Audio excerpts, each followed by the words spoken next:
Hey guys, what's up? Then here with a new video. Welcome to the first episode of Project Mageblood for the 3.23 Affliction League. This is the main series on this channel. Every league using low to medium investment farming strategies, we farm a Mageblood one apothecary at a time. We're gonna start off with a farming strategy that anyone can run. You can even use the scoured maps as long as you have a character that can clear tier 16 maps decently. You're gonna be able to farm anywhere from 10 up to 20 divines profit per hour, which is absolutely insane. I managed to farm around 17 divines profit per hour in this batch of 300 maps. I'm gonna show you two versions of this farming strategy, which is boss rush. You basically go inside the map, you take down the map boss and you get out, and afterwards you go run another map.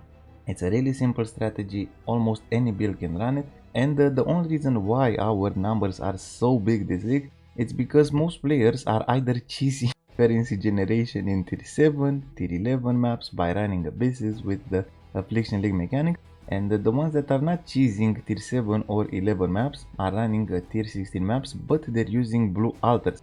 There aren't a lot of incandescent invitations on the market right now, and their prices are absolutely insane at 2.5 divines, guys, for an incandescent invitation, and you can farm so many of them with this boss rush farming strategy. Let's take a quick look at the Atlas skill tree. This is the Atlas skill tree that I used to farm 300 maps. For the first 150 maps I was going with Mesa boss rush. It's really simple. You buy some Mesa maps in bulk from the trader website, you throw an alc on there. Don't use the chisels, they are really expensive this league, and besides that you go in, you take down the map boss and you get out.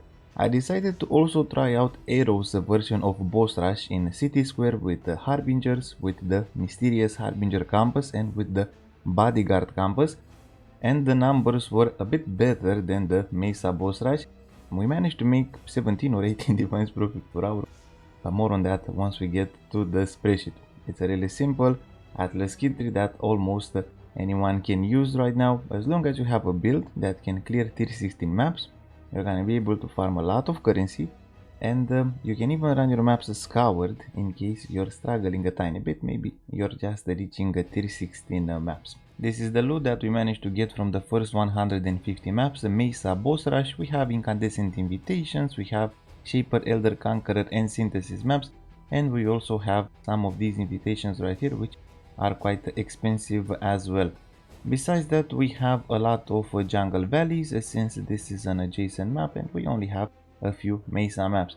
I wasn't blocking Delirium mirrors, so we gotta find Delirium orb as well, and I did manage to spawn a few altars inside the map boss arena, and that's how I got a few Grand LD chambers and a few other currencies from the altars.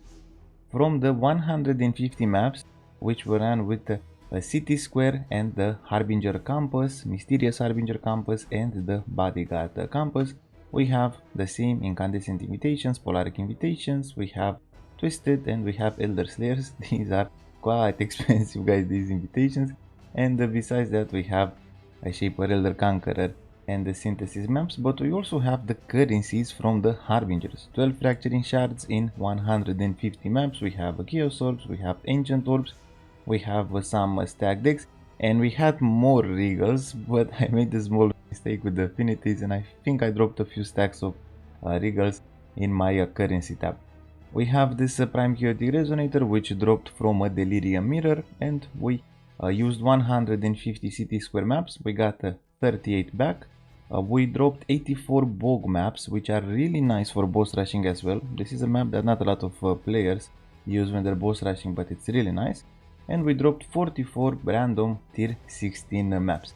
Let's take a quick look at the numbers. This is the spreadsheet, and as you guys can see, we're not getting a lot of things when we're boss rushing. We're getting some invitations, Shaper, Elder, Conqueror and Synthesis maps. We have a few currencies here from the altars and a Delirium orb from the Delirium mirror. Our profit per hour, 14 divines profit per hour. I was able to complete these maps in 35 seconds, and that's with the pretty long loading screens that we have with this league. You're probably gonna be able to push better numbers than my build, but nonetheless 14 divines profit per hour is what I managed to make with the 150 maps that I ran with the Mesa. From the boss rush maps that I ran in City Square with the Mysterious Harbinger campus, and with the bodyguard campus, I managed to make around 18 divines profit per hour, 48 seconds time spent on average per map, 18 divines profit per hour, and you're gonna be able to push these numbers up a lot more than I am able to. That's because I am running a poison build. My build does a lot of damage if there is one target and my spiders can ramp up the poisons, but when there are 5 targets and you also have the monsters that are spawned from the harbingers, well, my damage is a little bit split. Because of that, I was only able to make 18 divines profit per hour, which is absolutely insane to say, only able to make 18 divines profit per hour. You're gonna be able to quite easily hit 20 divines profit per hour with this city square boss rush. And when you're running out of city square maps, well, you can just go into basic boss rushing without the mysterious harbinger campus and without the bodyguard campus, and you're gonna run your bog maps. And these maps, they are adjacent, and when you're running bog, you're dropping a lot of city square, and when you're running city square, you're gonna drop a lot of bog. These right here you're gonna use with these 2 campuses, and the bog maps you're gonna use them just by themselves. Throw an alc on there, go and take down that raw boss and get yourself a lot of city square maps. And this brings us to the end of this first episode. 57 divines of profit in around 4 hours. Absolutely insane, guys. Just how much currency you can make with boss rush right now. There are a lot of gaps in the market. I have prepared some future projects. We're gonna try to run some harvest. We have a little bit of expedition. We also have some juice blights with the league mechanic, and I can't wait to see just how good or bad our results are gonna be. It's a lot of fun to play the Arakalis Fango cultist. I'm going really fast through the maps. I have a good damage, but I do have to use the squire swap this league if I'm gonna go for the league mechanic, because the monsters are absolutely insane, guys. You basically have uber bosses in your tier 16 maps right now. Harvest rare monsters are extremely tanky, blight bosses are extremely tanky with the league mechanic. They're pretty much ubers, guys, with how much HP they have. But you don't really need to force yourself to play the league mechanic. You can use this boss rush farming strategy, and you're gonna be able to farm a lot of currency, upgrade your build as much as you want, and then you can go and farm a little bit of affliction. I'll leave you with the 10 map showcase Mesa boss rush. If you have any questions, let me know in the comments below. Thank you for watching, good luck, and I'll see you in the next one. Bye, guys.